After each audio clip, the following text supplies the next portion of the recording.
Buenos días. Oramos, ¿sí? Señor, queremos buscarte en esta mañana para descansar en ti, aunque estamos mirando cosas más técnicas y no tan devocionales. Queremos orar por tu ayuda para poder entenderlas, para poder aplicarlas, para poder sacar tesoros de tu palabra que están ahí y nunca los hemos visto. Así que danos la gracia para estar entrenados, para estar despiertos, para poder incorporar conceptos que nos ayuden a entender mejor lo que tú nos has dicho, para poder conocerte más, amarte más a ti, amar mejor a los demás y entregarte toda nuestra vida, Señor. Queremos que el resultado de recibir herramientas nuevas sea un arrodillarnos más seguido, Señor, un rendirnos, un postrarnos delante de ti más constante y más sincero, más real, más estable, mucho más con un conocimiento no errado de quién eres, sino con un conocimiento que deviene de lo que tú has revelado, de quién eres y cómo eres. Así que ayúdanos, Señor, que este proceso no quede en la mera transferencia de información, sino que se produzca una transformación de vida. En el nombre de Jesús te lo pedimos. Amén.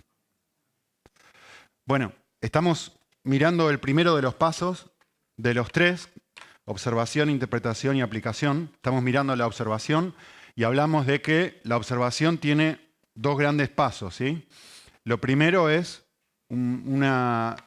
tratar de observar cualquier libro o texto de forma más macro, telescópica, y luego uno lo estudia de forma más micro, es decir, microscópica, ¿sí? Entonces, por un lado, la observación telescópica lo que busca hacer es mirar el panorama general, mientras que la observación microscópica busca entender los detalles del pasaje, ¿sí?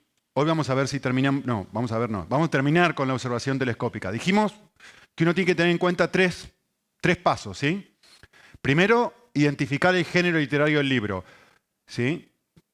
Luego, tratar de entender cuál es el tema central y principal del libro.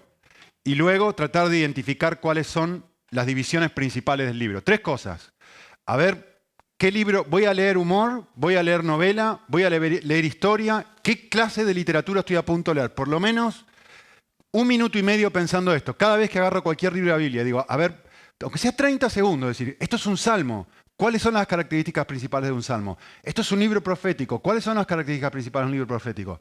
Esto es un libro de historia. Por lo menos 30 segundos pensando en el género literario. ¿Sí? Luego, la idea es tener un panorama, un tema central. Todo libro tiene un tema central. ¿Sí? Cualquier libro que tú tomas tiene un tema central. ¿Sí? Cambio profundo, ¿de qué habla? Tiene un tema central. Todos los temas del libro están relacionados con eso. Todo lo que digo adentro del libro está relacionado con ese gran tema central, que es cómo se produce el cambio. ¿Qué es el cambio bíblico? ¿Cómo se produce el cambio verdadero? ¿Qué es y cómo se produce? Y todo lo que hay en 380 y ¿cuántas páginas? Muchas. Está relacionado con eso. Lo mismo pasa con cualquier libro de la Biblia. La Biblia... ¿Dónde está mi Biblia? Acá. ¿Ves, Watson? ¿Ves pero no observas? Mi Biblia... Y era grande, ¿eh? Y era grande. Esto no es un libro. A ver, importante. Esto no es un libro. Esto es una biblioteca. Aquí hay 66 libros distintos.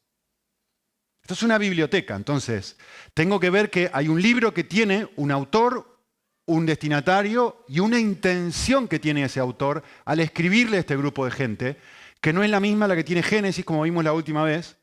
Mostrarle al pueblo de Israel, ¿qué será Génesis? Mostrarle al pueblo de Israel, si Génesis quiere decir ¿qué? ¿Será el mismo intención que tiene Mateo al escribir su libro? Nada que ver. Nada que ver. ¿Sí? Nada que ver. Una biblioteca, no un libro, tenés enfrente. ¿Sí? Entonces, identificar cuál es el tema principal del libro, vamos a hablar sobre eso hoy, y luego identificar las divisiones principales. ¿Cuáles son las partes grandes de cada libro? Entonces, tengo una idea general del género, tengo una idea general del tema que trata este libro y tengo una idea general de cómo se divide. ¿Sí? La última vez nos quedamos en los distintos géneros literarios, por lo menos los principales, para tocarlos de oído.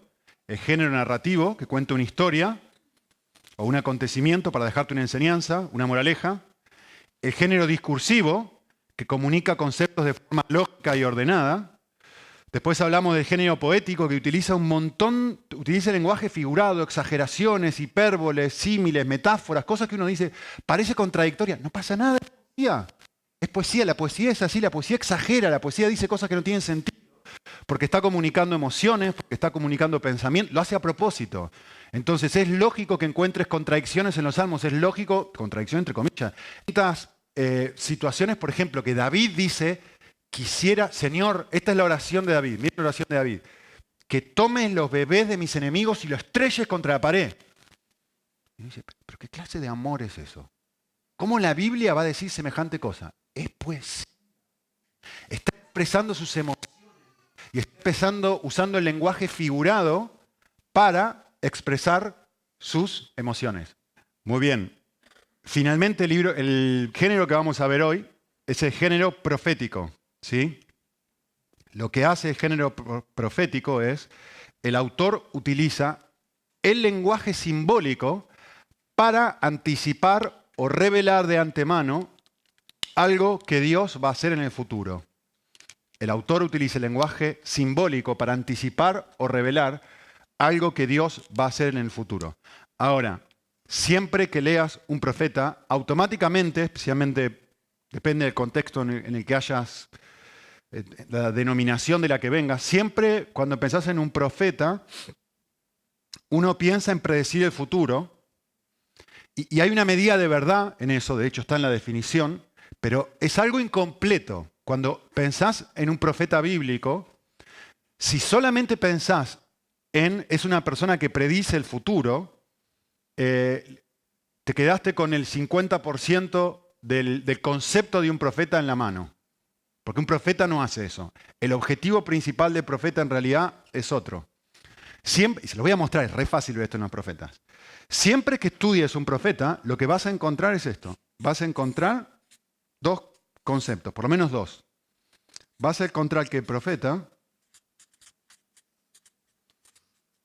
denuncia el pecado del pueblo y vas a encontrar que el profeta anticipa el castigo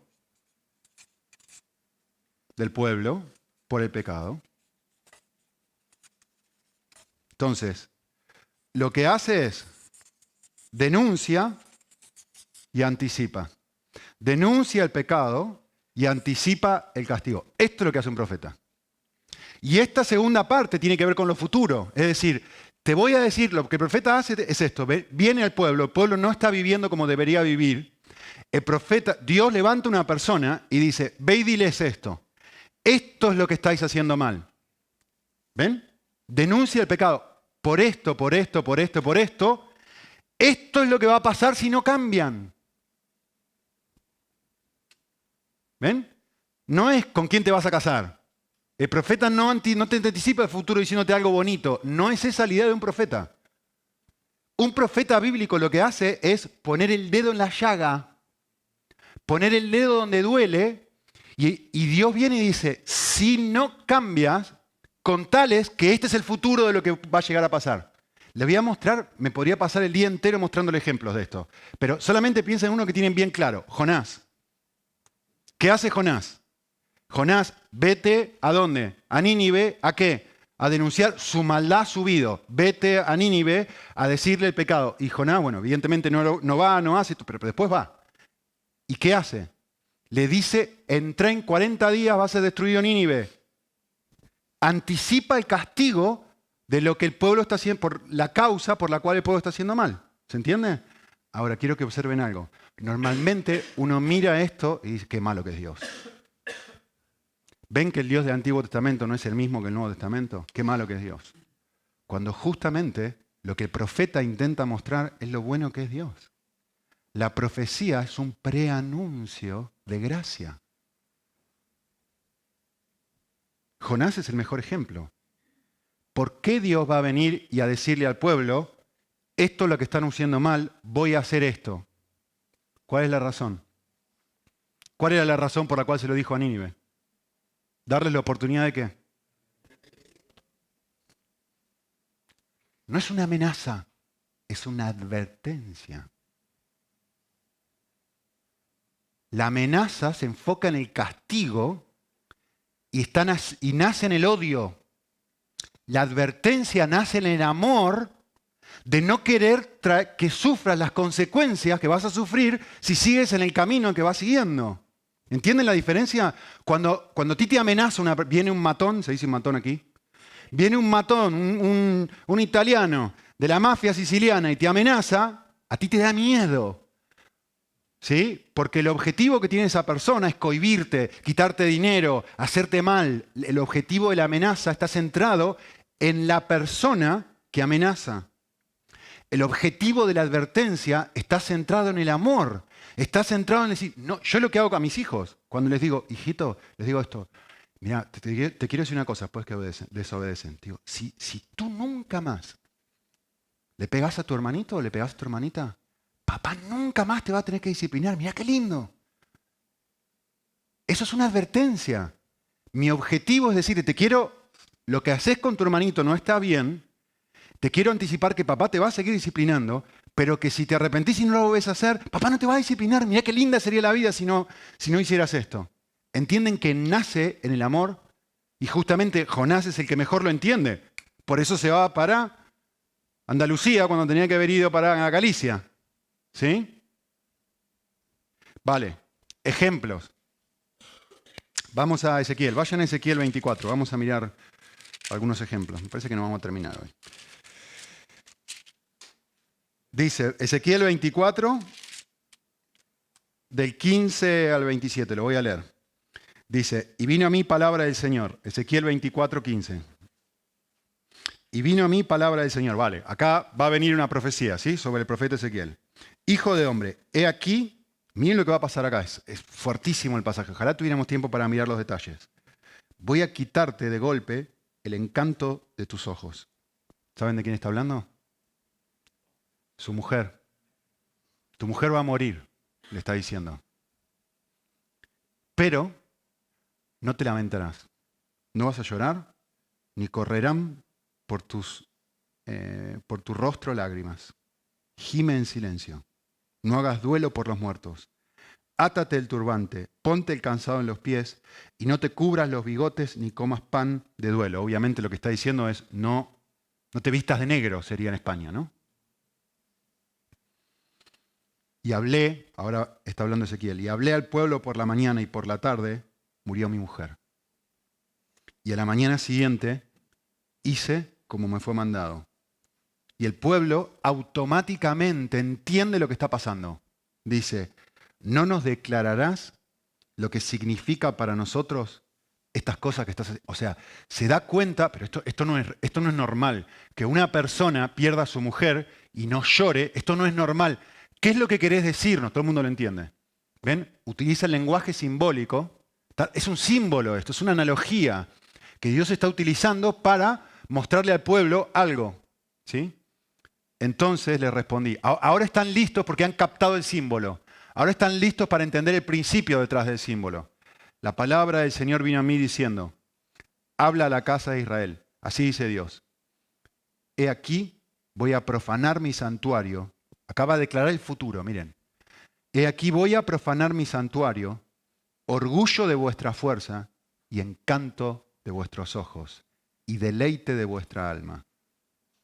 ¿Qué está diciendo? ¿Voy a destruir qué? El templo. En un futuro lo que voy a hacer es, voy a destruir el templo, ¿sí? Y vosotros y vuestros hijos y vuestras hijas que habéis dejado atrás, caerán a espada. Haréis como yo he hecho, no cubriréis vuestros bigotes ni comeréis pan de duelo. Está anticipando cómo va a ser eso. Va a ser tan fuerte que no vas a tener ni tiempo para poder hacer duelo. Vuestros turbantes estarán sobre vuestras cabezas y vuestro calzado sobre vuestros pies. No os lamentaréis ni lloraréis, sino que os pudriréis en vuestras iniquidades y gimiréis los unos contra otros. Os servirá pues Ezequiel de señal. Según todo lo que él ha hecho, haréis vosotros. Cuando esto suceda, sabréis que yo soy el Señor Dios. Les quiero decir de antemano esto, ¿Por qué? Quiero que sepan que no es casualidad. Quiero que sepan que yo soy. Quiero que sepan quién soy. Este es el objetivo de Dios. Quiero que sepas quién soy. Eventualmente va a venir un pueblo que los va a conquistar. Y está diciendo, quiero que sepas que esto no es casualidad. ¿Y por qué les está diciendo esto de antemano? Por lo que les dije antes. ¿Sí? Un ejemplo. Miren, ahí van otros. Abdías. Vayan a Abdías, si lo pueden encontrar. Osea, Joel, Amós, Abdías, Jonás, Miqueas. Antes de Jonás. Abdías 1, miren. Dice, visión de Abdías. Así dice el Señor Dios acerca de Edom. Ahora va a hablar acerca, no va a ser una profecía acerca del pueblo de Israel, va a ser una profecía, Abdías, acerca de otro pueblo que tenían al lado. ¿Sí? Hemos oído un mensaje de parte de Dios. Un mensajero ha sido enviado a las naciones diciendo, levantaos y alcémonos contra él en batalla. Es decir, le está anticipando lo que va a pasar. He aquí te haré pequeño entre las naciones, despreciado eres en gran manera. Es decir, le está anticipando que va a venir un pueblo que se va a levantar, que los va a conquistar. Versículo 3. ¿Por qué? La soberbia de tu corazón te ha engañado. Tú que habitas en las hendiduras de la peña y en las alturas de tu morada, que dices en tu corazón, ¿quién me derribará por tierra? ¿Qué está diciendo? Edom era un pueblo que vivía entre las rocas. ¿Se acuerdan? Petra, Edom. Vivían entre las piedras, vivían en lugares altísimos que habían curved, ¿cómo se dice esto? Que habían tallado, gracias. Entonces, como estaban en lo alto, en su mente están pensando, no me va a pasar nada. Los otros pueblos, sí, nosotros no. Yo estoy bien. Están confiando en su propia capacidad para sobrevivir. Y Dios les dice, eso no. Esto es lo que va a pasar. ¿Por qué se los dice? ¿Porque es malo? No. Es un anticipo, es un acto de gracia, es una advertencia. ¿Sí? ¿Lo ven? Yo les puedo ir mostrando cada profeta, y si ustedes leen a partir de ahora, los 17 profetas del Antiguo Testamento, prácticamente cualquiera de ellos, tienen que tener en cuenta esto. No solamente predicen el futuro, lo que están haciendo es denunciando lo que está mal, la causa, y después de darte la causa te dicen qué es lo que va a suceder. Normalmente es un pueblo que lo conquista. Y muchas veces hay un tercer, por eso no lo pongo más abajo y menos, muchas veces anticipa, muchas veces predice, no siempre, pero muchas veces predice la restauración. Les dice, esto es lo que están haciendo mal, esto es lo que va a pasar por hacer mal. Y en muchos casos también predice la restauración del pueblo. Pero un día los voy a volver a recolectar todos juntos que estéis dispersados y los voy a volver a llevar y los voy a volver a hacer un pueblo. Cantidad de veces dice esto. Miren otro, Miqueas, ya que estamos. Miqueas 1. Dice, palabra del Señor que vino a Miqueas de Moreset, en los días de Jotam, Acaz y Ezequías, reyes de Judá, lo que vio acerca de Samaria y Jerusalén. Y miren lo que dice Miqueas. Oíd, pueblos todos, escucha tierra y cuanto hay en ti, sea el Señor testigo contra vosotros, el Señor desde su santo templo. Está llamando, ¿qué está haciendo? Está diciéndole que venga a España, que venga a Francia, que venga a Argentina, que venga a Perú, que vengan todas las naciones a ver esto. Esto es increíble lo que está pasando con mi pueblo. ¿Qué es? Porque he aquí, el Señor sale de su lugar y descenderá y hollará las alturas de la tierra. Debajo de él los montes, futuro, los montes se derretirán, los valles se hendirán, como la cera ante el fuego, como las aguas derramadas por una pendiente. Miren las imágenes que está utilizando. O sea, Dios descendiendo del cielo y los montes se están derritiendo. Los valles, como si fuese cera, como lava. ¿Qué es esto? ¿Esto es literal? Es una imagen del lenguaje. Está hablando, está expresando una imagen del lenguaje. Está queriendo comunicar algo. ¿Sí? Está queriendo comunicar el castigo que viene. Y miren el versículo 5. Todo esto por la rebelión de Jacob y por los pecados de la casa de Israel. ¿Cuál es la rebelión de Jacob? ¿No es Samaria? ¿Cuál es el lugar alto de Judá? ¿No es Jerusalén? Uy, lo que está diciendo acá es muy fuerte, si entendemos el contexto. Está nombrando las dos capitales, la del reino y la del sur. Y está diciendo, el lugar santo, el lugar que debería ser santo, Jerusalén, es el lugar alto. ¿Qué está diciendo? Es el lugar donde hay idolatría. ¿No? Bueno, esto es tema para otro momento, pero ¿lo ven? Versículo 6. Haré pues de Samaria un montón de ruinas en el campo, lugares para plantar viñas, derramaré sobre sus piedras por el valle y pondré descubiertos sus cimientos. Lo está diciendo todo antes que suceda. Todo antes que suceda. ¿Sí? Todos tus ídolos serán destrozados y todas sus ganancias serán quemadas por fuego. Y así. Muy bien. Preguntas, comentarios, quejas. ¿Se entiende cómo funciona? Un profeta no te dice con quién te vas a casar. No un profeta bíblico. Es un invento. Un profeta denuncia el pecado y anticipa el castigo. Es interesante que la mayoría de las profecías que andan por ahí son todas bonitas. Y todas las que vemos en el Antiguo Testamento son todas negativas. Y todas son negativas. Por supuesto que después, como les digo, viene la restauración.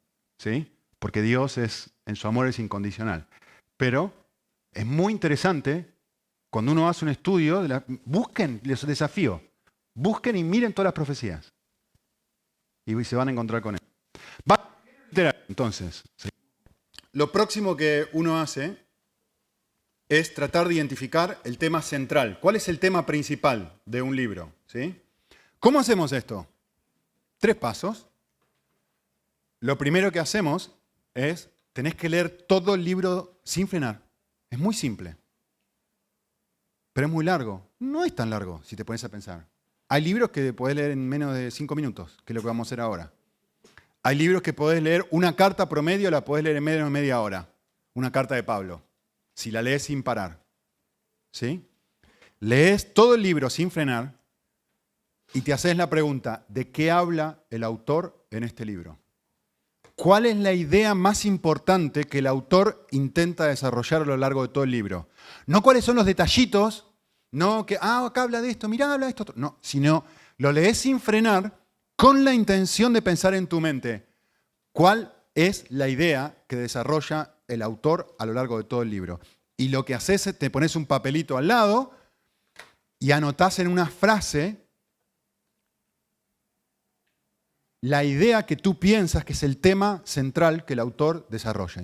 Para mí habla de esto. Una primera lectura. Si no te das cuenta en una primera lectura, lo dejás pasar, dejás un día, volvés al día siguiente, volvés a leerlo. A ver, no, me parece que más habla acerca de esto. No, me parece que lo charlás con otro, con el que estás estudiando. Te haces un pequeño grupito de 2, 3, 4 personas y dicen, ¿vamos a estudiar juntos este libro? Por ejemplo, vamos a estudiar juntos ahora, rápido.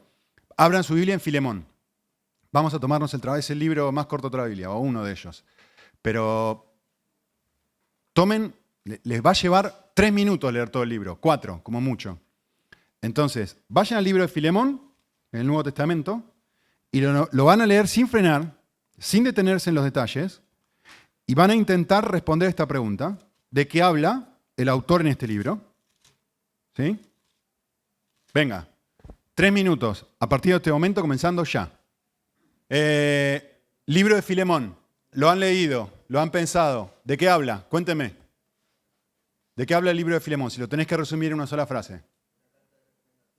Una carta de recomendación, bien. ¿Qué más? Intercede por un esclavo, vale. Tratemos de pensar esto. ¿Quién? No. Pablo hace qué? ¿Qué? ¿Quién qué? ¿Qué hace? Lo dijo recién Antonio. ¿Qué hace? Intercede. ¿Ante quién? Filemón. Muy bien. Por Onésimo. Dígame algo más porque no sé quién es Onésimo. El ex esclavo de Filemón. ¿Para qué? Para que no sufra un castigo por haberse escapado. Bien. Más o menos en una frase, se puede mejorar, se puede hacer, pero la idea del libro es esa. No me quiero detener en los detalles. Yo quiero saber el tema principal. Atención, que es muy fácil en un libro corto. Cuando el libro es más largo, vas a tener un poco más de duda. Pero, el desafío en la observación telescópica es que, en realidad en todas, pero especialmente en la observación telescópica es esto. Todas mis observaciones son temporales. Grábense esto. Todas mis observaciones son temporales. ¿Qué quiere decir? Que cuando hago la observación microscópica y estudio el pasaje en detalle, puede ser que cambie respecto al gran tema que yo había visto. Y digo, no, pará. Ahora que lo entiendo mejor, ahora que he pasado mucho más tiempo estudiando este libro, me doy cuenta y digo, no, en realidad el tema, el punto central acá tiene que ver con otra cosa y no con la intercesión. Tiene que ver con, no digo que es el caso, pero se entiende el ejemplo, ¿sí? ¿De qué habla el libro de Filipenses?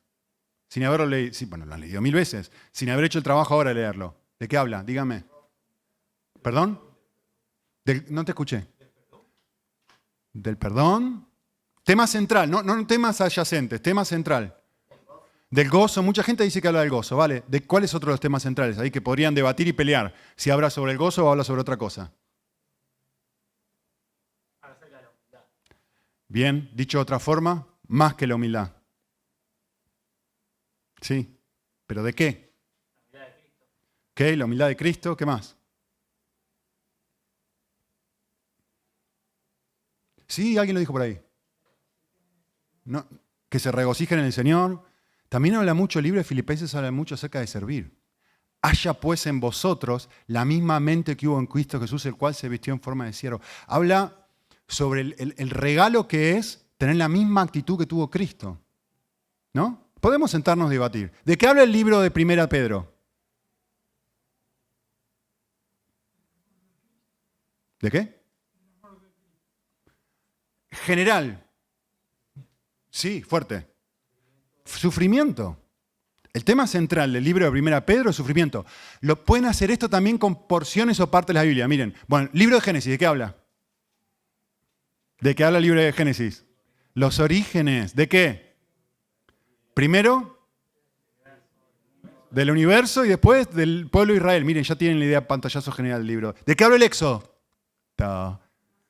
Del Éxodo, de la salida. Muy bien, muy bien. ¿De la salida de qué? ¿Del pueblo de Israel de dónde? De esclavitud de Egipto. ¿Para llegar a dónde?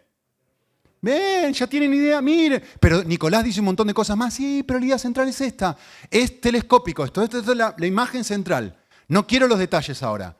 ¿Por qué? Porque quiero empezar a leer el libro y digo, a ver un momentito. Esto, Génesis es, o Éxodo es, género literario es historia. Y el pantallazo general del libro es la salida del pueblo de Israel de la esclavitud de Egipto. Lo podés expresar como a vos te guste, ¿sí? De la mejor manera. Pero tengo en cuenta, esto es muy valioso cuando empezás a leer un libro como Abdías, de que habla Abdías. Si alguien me dice que habla Abdías, lo apruebo de aquí hasta el final de Ibste. ¿De qué habla Ezequiel? ¿Ven? Esto es muy valioso. Génesis es muy fácil. Primero porque ya se los dije hace 2, 3 clases atrás. Y segundo porque es un libro muy conocido.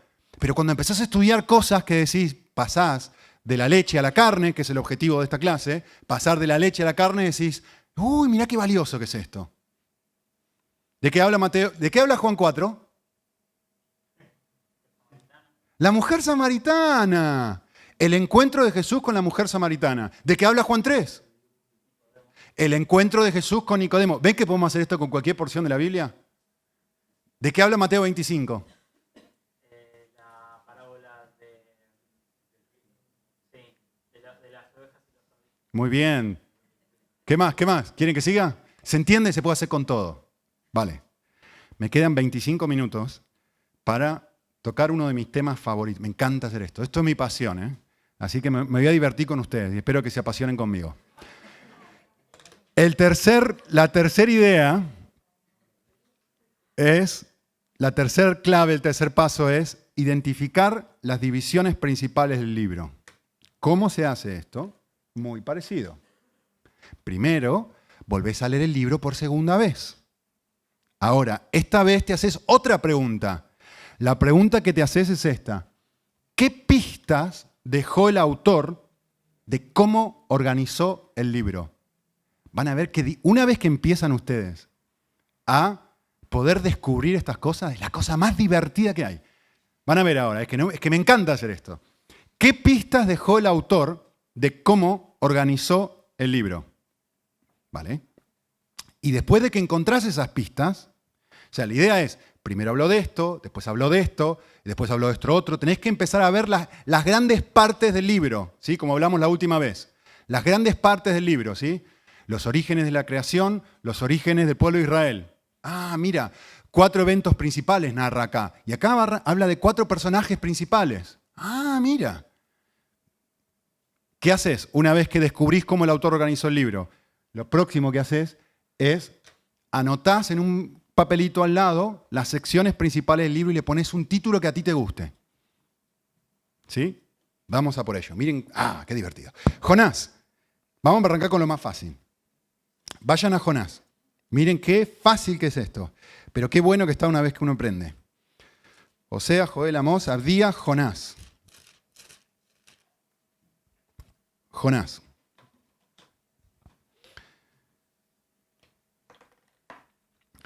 Versículo 1. Vino palabra del Señor a Jonás, hijo de Amitai, diciendo, levántate, ve a Nínive, a la gran ciudad, y proclama contra ella, porque su maldad ha subido hasta mí. Pero Jonás se levantó para ir a Tarsis, lejos de la presencia del Señor, descendió a Jope, bla, bla, bla. Ustedes conocen el resto de la historia. ¿De qué habla el primer capítulo del libro de Jonás? Dígame, en una frase, cortita, ¿eh? Cortita y al pie. ¿De qué habla?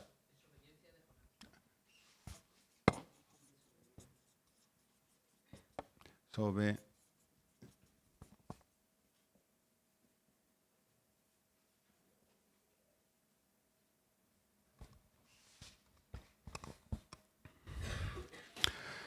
Tan, taran, taran. Capítulo 3, versículo 1. Vino palabra del Señor por segunda vez a Jonás diciendo, momentito, que yo escuché esta frase antes. A ver, versículo 1. Vino palabra del Señor a Jonás, hijo de Amitai, diciendo, capítulo 3, versículo 1. Vino palabra del Señor por segunda vez a Jonás diciendo, mira, el autor me ha dejado una pista acá. Me ha dejado una pista que lo primero que habla el libro de Jonás es sobre ¿qué? La desobediencia o el llamamiento a Jonás. Da igual, después podemos cambiar los títulos. La segunda parte del libro, levántate a Nínive, la gran ciudad, versículo 3, y Jonás se levantó y fue. ¿De qué habla? Vale, mira, una parte principal del libro, la desobediencia, la otra parte principal del libro, la obediencia de Jonás. Vale, entonces la primera observación que yo había hecho está mal, porque esto va de capítulo 1 al capítulo 2. Esto arranca en el capítulo 3. ¿Sí? Háganlo mejor que yo. Mira, tengo dos. A ver el libro de Jonás. Capítulo 1 y capítulo 2. ¿De qué habla? De la desobediencia de Jonás. Capítulo 3, capítulo 4. ¿De qué habla? De la obediencia de Jonás. Bien, vamos a mirar un poquito más. A ver si dejó alguna otra pista. Capítulo 1. Jonás. ¿Qué hace en el capítulo 1, Jonás? ¿Qué hace en el capítulo 1, Jonás? Huye. ¿Bien? ¿Cuál es su actitud? Fuerte, ¿quién lo dijo? Bueno, rebeldía. Vamos a ponerle eso. La rebelión con B larga, ¿no? Rebelión de Jonás. Ahora sí, capítulo 1. ¿Y qué pasa en el capítulo 2? ¿Qué hace Jonás en el capítulo 2? Vamos a mirarlo. Entonces Jonás oró. ¿Qué hace en el capítulo 2? ¡Ay, mira! La oración de Jonás. Capítulo 2. Mira qué fácil que el autor lo había dejado. La primera parte habla sobre su obediencia, su desobediencia. Lo primero que hace, pueden poner, huye. A mí me da igual. A mí me gusta hacer cosas que son aliteradas. Aliteradas quiere decir que riman, que son fáciles de acordarse. Entonces pongo la desobediencia de Jonás, la obediencia de Jonás. Desobediencia, palabra clave, obediencia, palabra clave. Rebelión y oración. Esto me ayuda a tener un panorama, por eso dije en Génesis, los 4 eventos principales, los 4 personajes principales. Me ayuda a dividir el libro de una forma en que me lo puedo acordar. ¿Sí? Vale, en la parte de la obediencia de Jonás, capítulo 3, ¿qué es lo que caracteriza el capítulo 3? ¿Qué hace Jonás en el capítulo 3? No, en el 3. Muy bien. ¿Cómo obedece? ¿Yendo a dónde? ¿Y qué hace? ¿Qué es lo que hace en capítulo 3 que lo distingue? Ah, mira, predica. La predicación de Jonás. Pero no hace más cosas, sí, claro que hace más cosas, pero estamos tratando de entender el panorama general. Y que ahora sí en el capítulo 4, ¿qué hace? Muy bien, se queja. ¿Pero solamente se queja? Miren, si usted piensa, si ora, ¿y qué hace con Dios? ¿Qué hace con Dios? Se enfurece con Dios. Bueno, ya que lo vamos a hacer rimar, yo le voy a poner la discusión, para que rime, Sión con Sión, de Jonás. Ahí tienen todo el libro. ¿Ven? Y todo rima y todo. Rebelión, oración, predicación y discusión. Y es fácil de acordarse. ¿Ven qué fácil? Es divertísimo esto, porque cuando uno hace esto, tiene un panorama general de todo el libro. Digo, al fin entiendo. Imagínense cuando hacemos esto con Abdías, con Joel, con Samuel. No, pobre Samuel. Venga, hagamos otro, que esto es muy divertido. Vayan a Ageo, que no saben ni de qué habla. Venga. Oseas, Joel, Amós, Abdías, Jonás, Miqueas, Nahum, Habacuc, Sofonías, Ageo, Zacarías, Malaquías. Así que 3 para, si empiezan del Nuevo Testamento para atrás, les va a resultar más fácil. Miren qué fácil que es esto. Pero esto lo puede hacer mi hija, ¿eh? Yo les aseguro que si yo la pongo a mi nena a leer esto, lo puede hacer, de lo fácil que es. Miren, Ageo, capítulo 1. Dice así. En el año segundo del rey Darío, en el mes sexto, en el día primero del mes, vino palabra del Señor por medio del profeta Ageo a Zorobabel, hijo de Salatiel, gobernador de Judá, y al sumo sacerdote Josué, hijo de Josadac, diciendo. ¿De qué está hablando?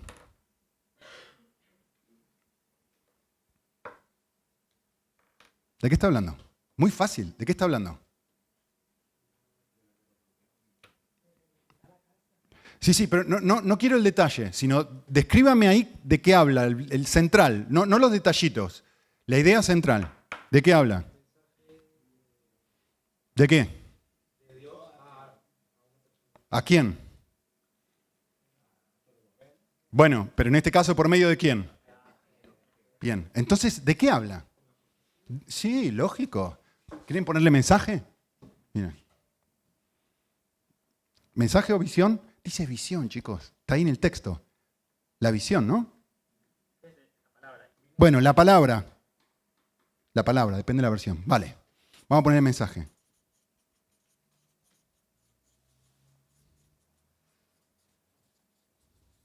Vale. Todo lo que va a hacer, versículo 2 en adelante, es contarme acerca de ese mensaje, de la palabra. Así declara Dios de los ejércitos. Bla, bla, bla, bla, bla, bla, bla, bla. Muy bien. Capítulo 2, versículo 1. Miren. A ver si les suena esto. En el día 25 del mes séptimo vino palabra del Señor por medio del profeta Ageo diciendo. ¿De qué habla todo lo que viene después? ¡Ay, mira! Mira. ¿Otro mensaje? Entonces, ¿qué mensaje es este? Ah, mira. El segundo mensaje de Ageo. Por lo tanto, este es el primer mensaje de Ageo. ¿Vale? Capítulo 2, versículo 10. En el día 24 del mes noveno, en el año segundo de Darío, vino palabra del Señor al profeta Ageo diciendo. Ay, mira qué fácil que era esto. El tercer mensaje de Ageo. Versículo 20. Y la palabra del Señor vino por segunda vez a Ageo en ese día 24 del mes diciendo. ¿De qué habla todo lo que viene abajo? De cuarto mensaje. A ver, esto lo inventé yo, es mi idea. Yo estoy imponiéndoles a ustedes, estoy haciendo eisegesis. Estoy diciéndole a ustedes, por favor, concluyan lo mismo que yo concluí. o son ustedes leyendo el texto y estamos dejando que el texto nos diga a nosotros, mire, esto tiene 4 partes. El cuarto mensaje de... Bien, ¿de qué habla? Ustedes, sin haber leído el libro de Ageo, ¿de qué habla el libro de Ageo? Panorama general.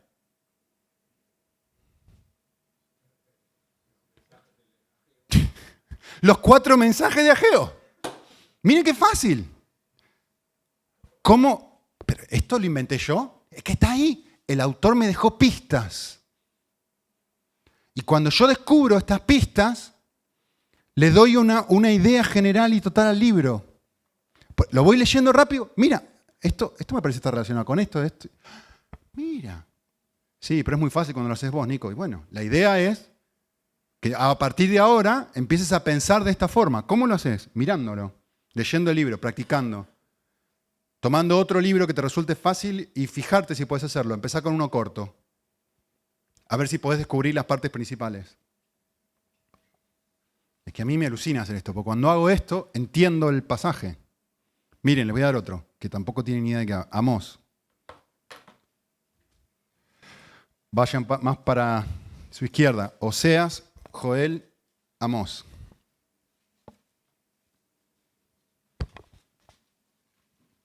Solo para que intenten ver algunas pistas de cómo hace esto normalmente un autor. Todo autor hace esto, entre paréntesis. Y a veces es más fácil, a veces es más difícil de verlo.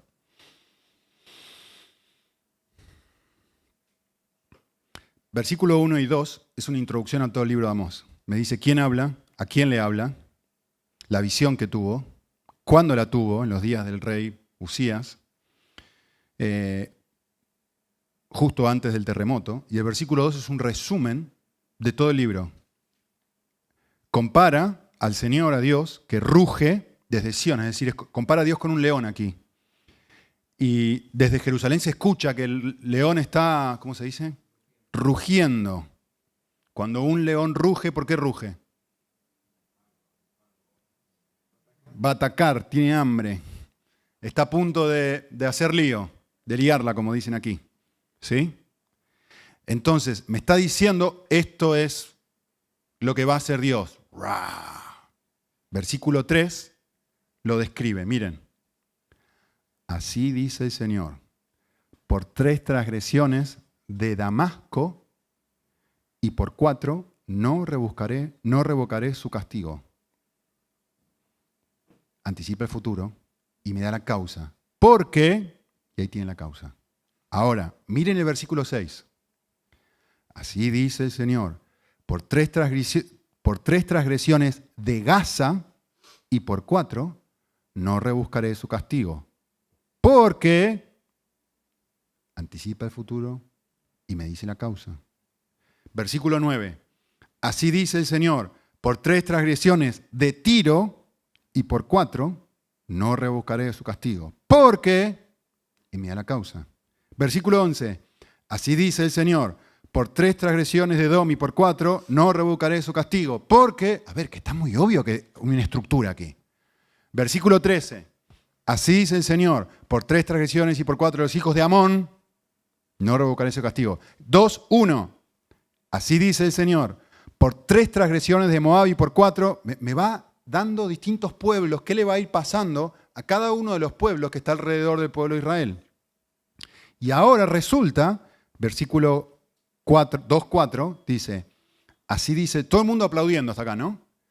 Porque este Amós, que es de Tecoa, del sur, de un pueblo insignificante, que apenas se menciona una vez en toda la Biblia, ¿sí? Que ni siquiera es profeta, ni hijo de profeta, es un pastor.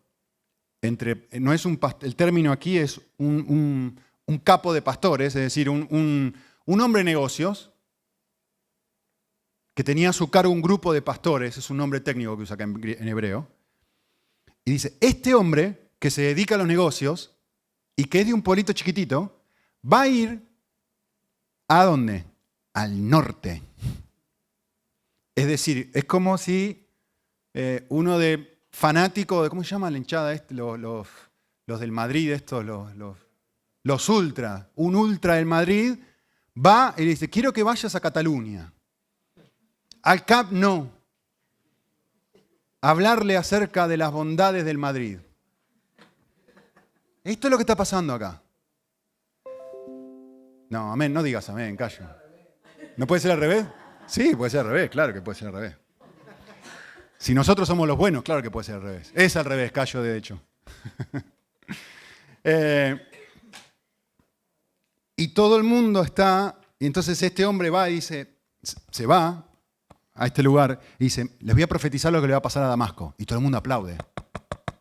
Porque Damasco como si fuera el Atlético, ¿no? Entonces, sí, genial, genial. Mientras le va a llamar a otro, y dice, Gaza. Uy, esto como si fuera el Valencia, tampoco le va a ir bien.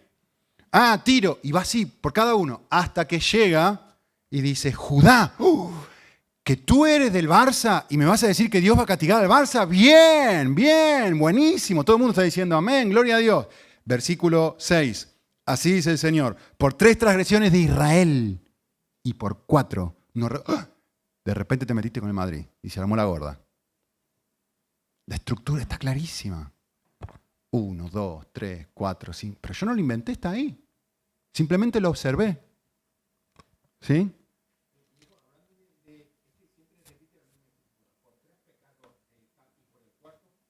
Detalles. Es una muy buena pregunta. Se la vas a hacer a Gaby después que termine la clase. Detalles. Ahora, panorama general. Sí, es muy buena la pregunta. Miren el versículo, se nos va el tiempo. 3.1. Oíd esta palabra, dice el Señor. 3.1. 4.1. Oíd esta palabra, vacas de Basán. Entre paréntesis, lo dice, para una mujer esto es un halago, no un insulto. Que te digan vaca de Basán. Priscila, esto es como si te dijeran, adiós guapa. Es lo mismo. Capítulo 5, versículo 1. Oíd esta palabra, otra vez. Miren capítulo 5, versículo 18. Ay de los que, 6.1.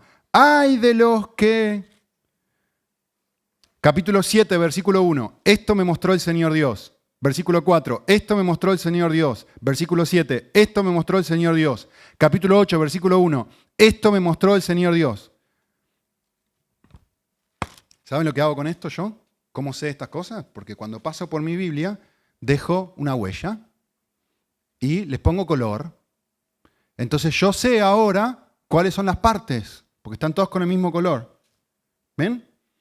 Y cuando viene una parte nueva, le pongo otro colorcito. Cuando las partes se repiten, le pongo el mismo color. Entonces me resulta tan fácil reconocer esto. Vale, nos queda justo el tiempo para hacerlo con el libro de Corintios. Que es más difícil, pero no es tan difícil. Vayan a Corintios. Sí, primera. No, la segunda sí que es difícil. Primera Corintios es fácil. Segunda Corintios es... solo Priscila puede hacer eso. Primera Corintios, versículo... A ver, entre paréntesis. Vamos a tener algo en claro. Ya luego se los voy a volver a repetir, pero no importa. Por ahora, para que lo vean aquí. Toda carta de Pablo, toda carta en general, tiene una introducción, una conclusión, ¿sí? ¿Y qué es lo que tiene en el medio? Vale. Pues en Argentina se dice nudo. Yo creo que acá se dice de otra forma, pero no importa. Sí, exposición puede ser una buena palabra. Posición. Vale. Bien. Entonces, siempre vas a ver una introducción a las cartas donde Pablo, apóstol de Jesucristo por la voluntad de Dios, se introduce a los hermanos, bla, bla, bla, bla. Y finalmente hay una conclusión, donde se despide. Y en el medio es la exposición de lo que él quiere decir. ¿Sí? Entonces, capítulo 1, versículos 1 al 9, es la introducción del libro de Corintios. Pablo se presenta y da gracias por los corintios, etc. Versículo 10, quiero que noten algo. Os ruego, hermanos, en el nombre del Señor, que os pongáis de acuerdo. Se están peleando. Que seáis de un mismo parecer. Versículo 11. ¿Cómo sabe Pablo esto que se están peleando? Si Pablo está en otro lado. Porque he sido informado acerca de vosotros por los de Cloé, que se están peleando. ¿Quién les informó a Pablo que se estaban peleando? Estos hermanos, que se llaman los hermanos de Cloé, andá a saber quiénes eran, ¿sí? Que fueron a Pablo y le dijeron, mira, te quiero decir lo que está pasando en Corintio. Entonces, ¿qué pasa? Pablo responde a la luz de ese problema. ¿Cuál es el problema? ¿Qué está pasando? Muy bien, la división. Ay,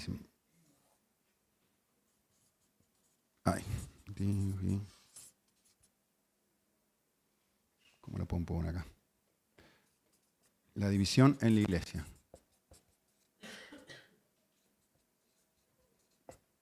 Vale. Entonces, Pablo va a hablar de la división en la iglesia y va a hablar sobre eso. Si ustedes leen todo lo que hay en capítulo 1, capítulo 2, capítulo 3, son todas peleas. Peleas, peleas, peleas, división, división, división. Hasta el capítulo 5. Y en el capítulo 5 cambia tema.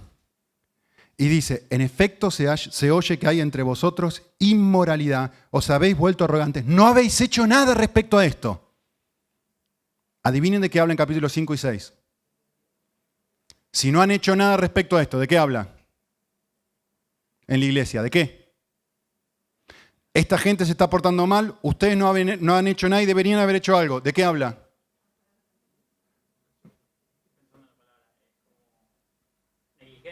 Muy bien, la negligencia, ¿por qué? ¿Por qué eran negligentes? Si se estaban portando mal y los líderes de Corinto no habían hecho nada. Y Pablo les dice, pero ¿cómo puede ser que escucho por los reportes, en realidad podríamos poner acá, las respuestas a los reportes? ¿Sí? ¿Qué?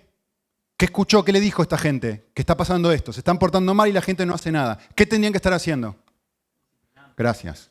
La disciplina en la iglesia. Y van a ver que los capítulos 4 y 5 hablan sobre la disciplina en la iglesia. Y ahora miren esto. Miren qué fácil que es esto. Vayan a capítulo 7, 5 y 6 habla de esto. Capítulo 7, versículo 1. ¿Qué dice? En cuanto a lo que me escribisteis, es bueno para el hombre no tomar mujer. ¿De qué está indicando esto? Esta frase, en cuanto a lo que me escribisteis. ¿Tiene que ver con las respuestas a los reportes? ¿Tiene que ver una respuesta en cuanto a qué? No. En las cosas respecto a lo que me escribisteis, ¿tiene que ver en cuanto a qué?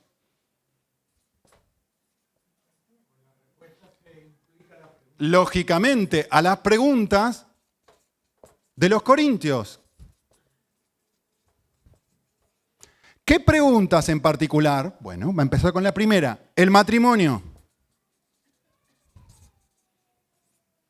Vale, respecto al matrimonio. Miren en 8.1. En cuanto a lo sacrificado a los ídolos. Ah, y otra pregunta. Miren cómo me dejó una huella ahí. En cuanto al matrimonio, esto. En cuanto a los ídolos, esto que en realidad, cuando uno estudia más el tema, tiene que ver con la libertad. Todo lo que va a hablar el capítulo del 8, 9, 10 y 11, tiene todo que ver con la libertad. Miren esto, capítulo 12, perdón, 12, bien digo. 12, versículo 1. En cuanto a los dones, miren, otra pista de cómo lo organizó. En cuanto las respuestas que le hicieron preguntas y Pablo está diciendo, vale, me preguntaste en cuanto a matrimonio, les respondo. Me preguntaste en cuanto a la libertad, les respondo. Me preguntaste en cuanto a qué fue lo último. Los dones, les respondo. Miren, versículo, lo tengo marcado acá en mi Biblia. 15. Versículo 1. Ahora, esta es otra forma de cambiar de tema. Ahora os hago saber, hermanos, de qué habla lo que viene después. ¿Se acuerdan el capítulo 15? Se los digo yo. La resurrección. Había algunos de ahí que no estaban seguros si habían resucitado, si no habían resucitado. Resurrección. Tenían dudas respecto a eso. Pablo les escribe respecto a eso. Y miren de vuelta cómo se organiza luego. Capítulo 16, versículo 1. Ahora bien, en cuanto a la ofrenda, y ahí tienen su tema. ¿Por qué? Porque lo digo yo, el libro se tiene que organizar así. No, porque son las pistas que dejó el autor. El libro de 1 Corintios tiene dos grandes partes. Una parte en donde Pablo responde a las cuestiones que le mandaron, responde a los reportes de la gente de Cloé. y habla sobre la división en la iglesia y sobre la disciplina en la iglesia. Y la segunda gran parte del libro es donde Pablo responde a las preguntas que les hacen los corintios, y les hacen 1, 2, 3, 4, 5 preguntas. Y tienen todo el libro de Corintios. ¿De qué habla el libro de Corintios? Pablo responde a los reportes recibidos y Pablo responde a las respuestas recibidas. Todo el libro. Esto es lo que hay que hacer. ¿Sí? Si necesitas ayuda, hay muchos comentarios que ya tienen varios bosquejos así, que te ayudan. Identificar el género literario, entender el tema central y mirar las grandes partes del libro. ¿Sí? Telescópico. Hasta el domingo.